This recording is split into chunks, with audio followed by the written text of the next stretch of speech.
Et si la vérité surgissait là où personne ne l'attend, pas d'un savant célèbre, pas d'un prédicateur reconnu, mais de la bouche d'une fillette de 10 ans et demi. Si tu découvres cette vidéo maintenant, ce n'est peut-être pas un hasard. Abonne-toi à la chaîne Témoin d'Allah, et si tu vis en France, en Suisse, en Belgique ou au Canada, ton soutien est encore plus précieux. Cette chaîne est aussi la tienne. Active la cloche, car ce qui va être dit pourrait bien bouleverser ta perception des signes de la fin des temps. Aujourd'hui, nous allons écouter le témoignage troublant d'une fillette de 10 ans et demi, une enfant qui affirme avoir vu le Mahdi attendu, et surtout, qui le décrit avec une précision qui dérange. Pourquoi la parole d'un enfant interpelle? Dans toutes les traditions spirituelles, il existe une constante silencieuse. Lorsque les enfants parlent, quelque chose en nous s'arrête pour écouter. Non pas parce qu'ils maîtrisent les mots, mais parce qu'ils ne les manipulent pas. Leurs paroles ne calculent pas les faits. Elles ne cherchent ni l'approbation, ni la domination, ni même la cohérence parfaite. Elle sort, brute, parfois maladroite, mais étonnamment droite. Un enfant ne parle pas pour convaincre. Il parle parce qu'il a vu, ressenti, entendu. C'est précisément pour cela que, dans l'histoire spirituelle, la parole des enfants a souvent été redoutée et respectée. Elle échappe aux stratégies humaines. Elle ne sert aucun agenda. Elle ne protège aucune réputation. Elle n'essaie pas de se rendre crédible. Elle existe simplement. Cette fillette de 10 ans et demi n'est pas arrivée avec un discours préparé. Elle n'avait pas appris les signes, les descriptions, les débats. Elle ne connaissait pas les divergences d'opinion, ni les chronologies complexes. Elle n'était pas immergée dans les discussions passionnées des adultes sur la fin des temps. Elle n'était pas conditionnée par des heures de vidéos, de commentaires, d'analyses. Elle vivait sa vie d'enfant. Et c'est là que le trouble commence. Car lorsqu'on lui a posé la question, elle n'a pas hésité comme quelqu'un qui invente. Elle n'a pas cherché ses mots comme quelqu'un qui ment. Elle n'a pas exagéré comme quelqu'un qui veut impressionner. Sa voix était stable, son regard tranquille. Elle racontait comme on raconte un souvenir simple, sans emphase, sans décor ajouté après coup.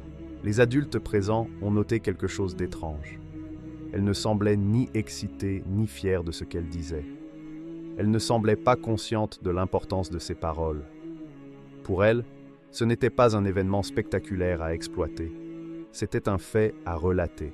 Cette absence totale de recherche des faits dérange profondément l'esprit rationnel. Nous sommes habitués aux récits construits, dramatisés, amplifiés. Nous savons reconnaître les discours enjolivés. Nous savons détecter l'exagération. Mais ici, il n'y avait rien à démonter, rien à démontrer. Elle parlait sans se défendre. Et c'est peut-être cela le plus perturbant. Elle n'avait pas besoin qu'on la croie. Quand un adulte raconte une expérience spirituelle, même sincère, une part de nous se demande toujours « Pourquoi le dit-il? Que cherche-t-il? Quelle image veut-il laisser ?» Chez un enfant, ces filtres sont presque absents. Il n'a pas encore appris à transformer son vécu en outil social. Cette fillette ne gagnait rien à parler. Elle ne perdait rien non plus à se taire. Alors pourquoi parler? C'est cette question qui fait vaciller. Car lorsqu'un récit n'apporte aucun bénéfice apparent à celui qui le raconte, il devient difficile de le balayer d'un simple revers de main. On peut douter de l'interprétation, bien sûr. On peut questionner la nature de l'expérience. Mais ignorer la sincérité brute devient plus compliqué. Il y a aussi une autre dimension, plus subtile.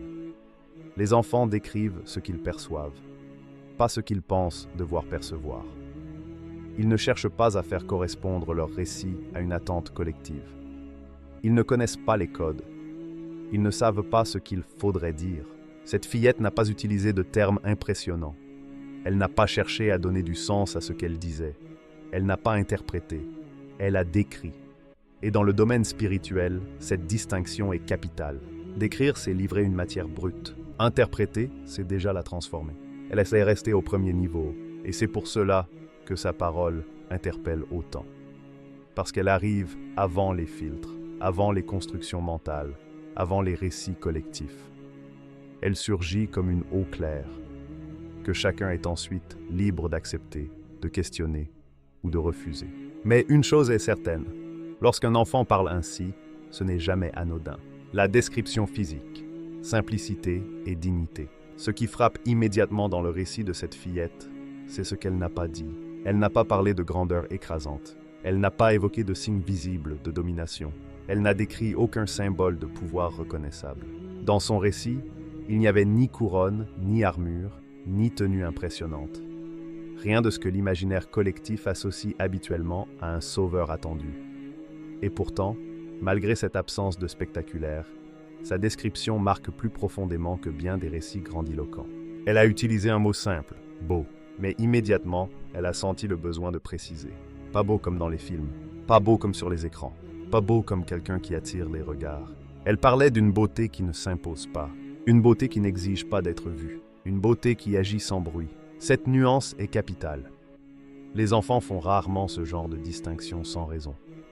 Lorsqu'elle a expliqué cela, elle semblait chercher à éviter un malentendu, comme si elle sentait déjà que les adultes pourraient déformer ce qu'elle voulait dire. Elle insistait. Ce n'était pas une beauté qui attire par désir, mais une beauté qui rassure par équilibre. Son visage, selon elle, était lumineux, mais là encore, elle a corrigé instinctivement, lumineux sans éblouir.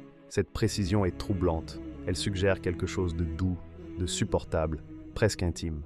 Pas une lumière qui aveugle, pas une présence qui écrase, une clarté qui permet de voir plus clair, pas de détourner les yeux. Et puis il y a son regard, c'est sur ce point que la pièce est devenue silencieuse lorsqu'elle parlait. Elle n'a pas décrit la couleur des yeux, elle n'a pas parlé de traits précis, elle a décrit un effet, un ressenti. Elle a dit que son regard donnait l'impression qu'il comprenait les gens sans qu'ils parlent, pas qu'il les juge, pas qu'il les analyse, mais qu'il les comprend, comme si les mots devenaient inutiles. Puis elle a lâché cette phrase, presque par inadvertance, avec la simplicité désarmante de l'enfance. Quand il me regardait, j'avais l'impression qu'il savait déjà ce que j'allais dire. Ce genre de phrase, chez un adulte, susciterait immédiatement la méfiance. On y verrait une construction, une interprétation symbolique. Mais chez une fillette de 10 ans et demi, elle sonne autrement. Elle n'est pas formulée pour impressionner. Elle est dite comme on décrit une sensation étrange, sans la comprendre. Elle n'a pas développé. Elle n'a pas expliqué. Elle n'a pas cherché à donner un sens mystique à cette impression. Elle l'a simplement déposée, comme un fait. Autre élément frappant, elle n'a jamais évoqué sa taille, ni grande, ni petite. Comme si ce détail n'avait aucune importance. Pour un enfant, c'est inhabituel. Les enfants remarquent souvent ce genre de choses. Mais ici, cela semblait secondaire, presque insignifiant face à ce qu'elle retenait vraiment. Elle n'a pas parlé de muscles, ni de force physique, ni de traits marqués. À la place, elle a insisté sur un mot que les adultes utilisent rarement pour décrire une apparence, présence. Sa présence, disait-elle, remplissait l'espace sans l'envahir. Elle expliquait cela avec des mots simples, presque maladroits, mais l'idée était claire. Être près de lui changeait l'atmosphère. Pas par intimidation, mais par apaisement, comme si le corps se relâchait tout seul, comme si la peur n'avait plus de raison de rester. Ce détail est fondamental. Elle ne dit pas qu'il chassait la peur par des paroles ou des gestes.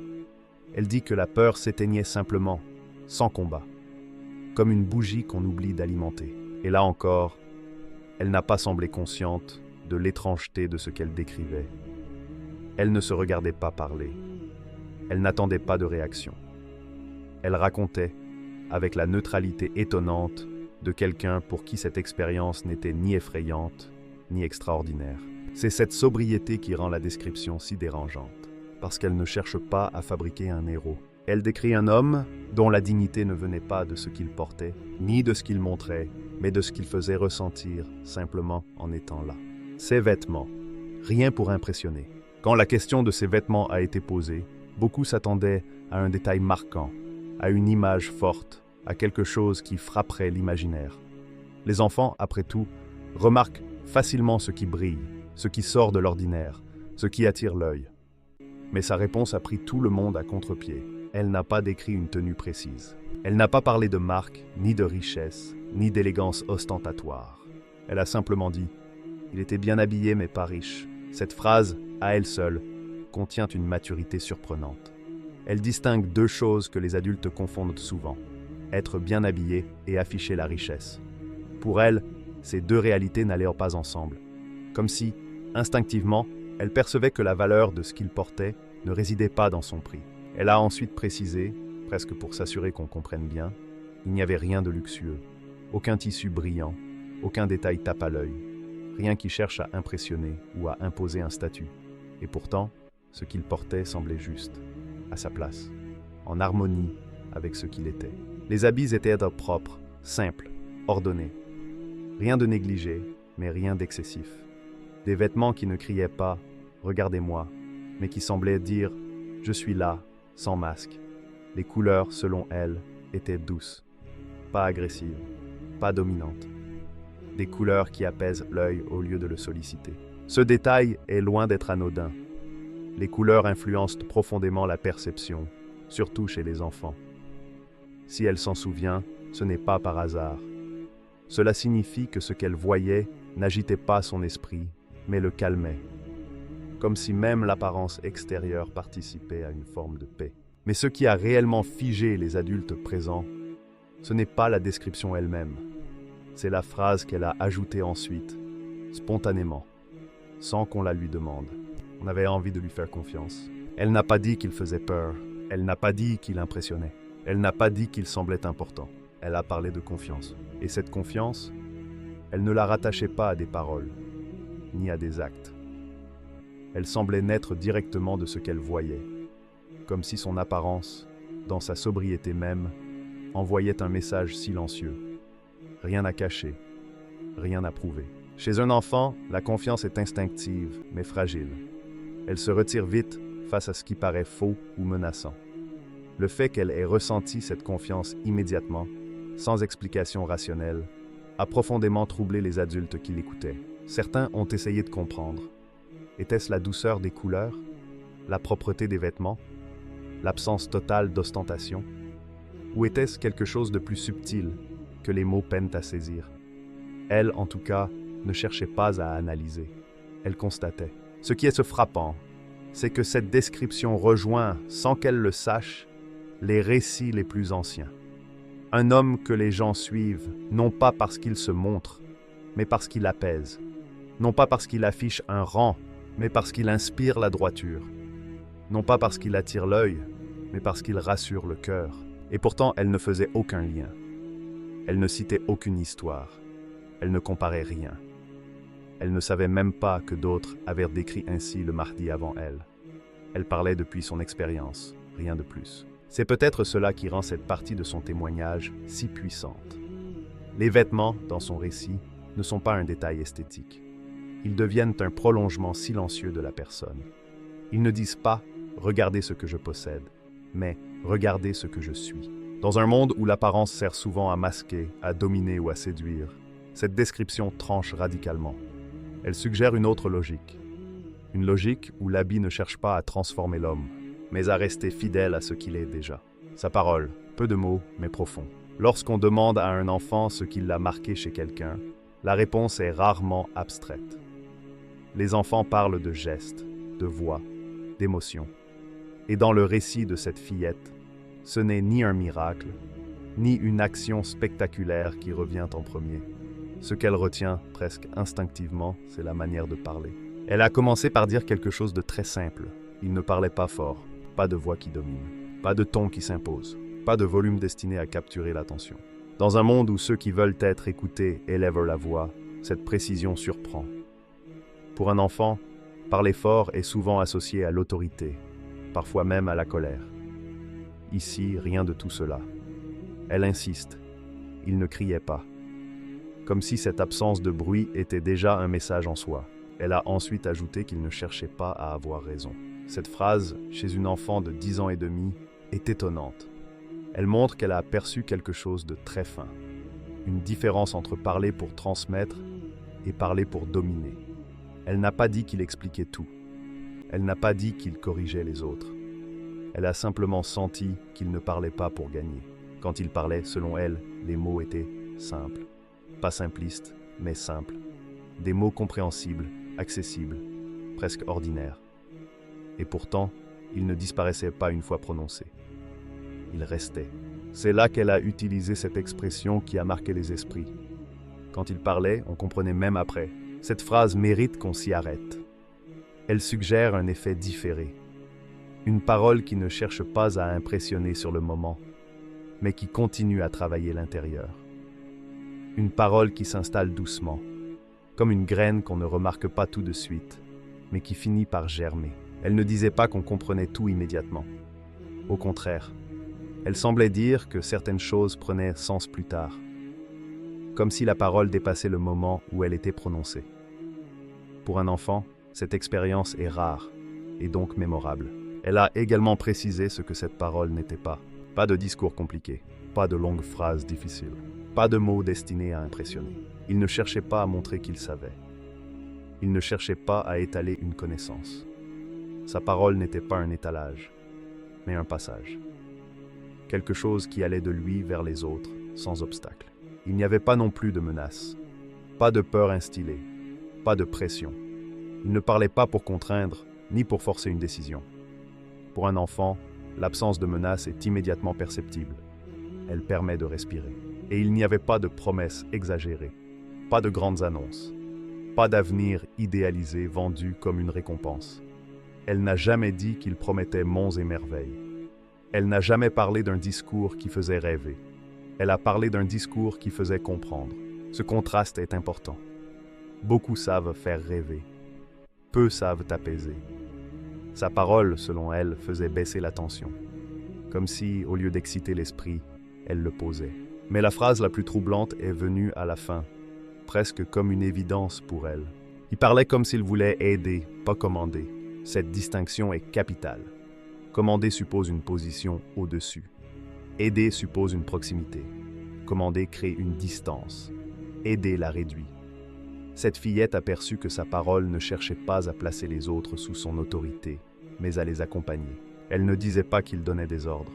Elle disait qu'il donnait de l'espace pour comprendre, de l'espace pour choisir, de l'espace pour respirer. Et encore une fois, elle n'a pas semblé impressionnée par cela. Elle n'a pas présenté cette parole comme quelque chose d'extraordinaire. Elle l'a décrite comme quelque chose de naturel, comme si parler ainsi allait de soi pour lui. C'est peut-être là que réside la force la plus dérangeante de ce témoignage. Cette parole n'était pas spectaculaire. Elle n'était pas mémorable par des phrases choc. Elle était mémorable par son effet. Une parole qui ne cherche pas à régner sur les autres, mais à les relever discrètement. Ce que ce témoignage nous oblige à questionner. Ce témoignage dérange parce qu'il ne confirme pas nos attentes. Il ne rentre pas dans les images puissantes que beaucoup se sont construites avec le temps. Il ne flatte pas l'imaginaire collectif. Il le met en difficulté. Et c'est précisément pour cela qu'il mérite d'être interrogé avec sérieux. La question qu'il pose n'est pas « est-ce vrai ou faux ?» La question est bien plus inconfortable. Et si nous cherchions au mauvais endroit? Et si le Mahdi n'était pas cette figure spectaculaire que l'on attend comme un choc visuel, un bouleversement évident, un personnage qui s'impose immédiatement par des signes éclatants? Et si, au contraire, il apparaissait sans bruit, sans mise en scène, sans annonce fracassante? Ce témoignage nous oblige à reconsidérer une chose essentielle, notre rapport aux signes. Les adultes cherchent des preuves, des démonstrations, des événements incontestables. Ils veulent être sûrs avant de croire. Les enfants, eux, ne fonctionnent pas ainsi. Ils perçoivent avant d'analyser. Ils ressentent avant de juger. La fillette ne dit pas « j'ai compris qui il était ». Elle ne dit pas « j'ai reconnu un personnage attendu ». Elle raconte ce qu'elle a vu, ce qu'elle a ressenti, sans lui donner un nom. Et c'est peut-être là que se situe le cœur du problème. Nous voulons des étiquettes. Nous voulons des certitudes. Nous voulons savoir à l'avance ce que nous devons reconnaître. Mais si le véritable signe ne correspond pas à nos constructions mentales, serions-nous capables de le voir? Les enfants voient parfois ce que les adultes ont désappris à reconnaître. Non pas parce qu'ils sont supérieurs, mais parce qu'ils sont encore disponibles intérieurement. Leur regard n'est pas saturé par les attentes, les théories, les débats. Ils n'attendent pas que la réalité corresponde à une image précise. Ils accueillent ce qui est là. Ce témoignage ne prouve rien, et il ne cherche pas à prouver quoi que ce soit. Il ne vient pas établir une vérité définitive. Il vient fissurer une certitude confortable, celle selon laquelle les signes seraient forcément évidents, spectaculaires, impossibles à manquer. Il invite à l'humilité. L'humilité de reconnaître que notre compréhension peut être incomplète. L'humilité d'admettre que nous pouvons passer à côté de l'essentiel en cherchant l'extraordinaire. Il invite aussi à la prudence. Non pas à la crédulité aveugle, mais à la fermeture hâtive, à cette tendance que nous avons à rejeter ce qui ne rentre pas immédiatement dans nos schémas, à cette facilité avec laquelle nous disqualifions ce qui dérange notre confort intellectuel. Ce témoignage nous rappelle une chose fondamentale. La vérité ne s'impose pas toujours par la force. Elle ne crie pas forcément. Elle ne se manifeste pas toujours par des signes visibles et indiscutables. Parfois, elle se glisse dans les interstices. Elle se présente sous une forme discrète, presque fragile. Les signes véritables ne crient pas toujours. Parfois, ils murmurent. Et lorsqu'ils murmurent, seuls ceux qui savent encore écouter peuvent les entendre. Les autres passent à côté, non pas par mauvaise volonté, mais parce qu'ils attendent autre chose. Quelque chose de plus bruyant, de plus évident, de plus conforme à ce qu'ils imaginaient. Ce témoignage ne demande pas d'adhésion. Il ne demande pas de croyance immédiate. Il demande une chose bien plus difficile. Rester ouvert. Accepter l'idée que l'essentiel peut se présenter sans éclat. Accepter que ce que nous attendions comme un bouleversement extérieur puisse d'abord être un déplacement intérieur. Et peut-être que la vraie question n'est pas de savoir si cette fillette a vu ce qu'elle croit avoir vu. Peut-être que la vraie question est celle-ci. Si cela se présentait à nous de la même manière, saurions-nous reconnaître ce qui n'élève pas la voix? Cette fillette de 10 ans et demi n'a peut-être fait que raconter un rêve. Ou peut-être a-t-elle été témoin de quelque chose que nous ne sommes pas prêts à entendre. La vraie question n'est pas « était-ce vraiment le Mahdi ?» La vraie question est plutôt « serions-nous capables de le reconnaître ?» S'il apparaissait sans bruit, si ce genre de témoignage t'interpelle, si tu veux continuer à réfléchir, à observer et à témoigner avec sincérité, alors abonne-toi à la chaîne Témoins d'Allah, particulièrement toi qui vis en France, en Suisse, en Belgique ou au Canada. Ta présence ici a un sens. Dis-moi en commentaire, penses-tu que les enfants peuvent voir ce que les adultes ne voient plus? À très bientôt, si Dieu le veut.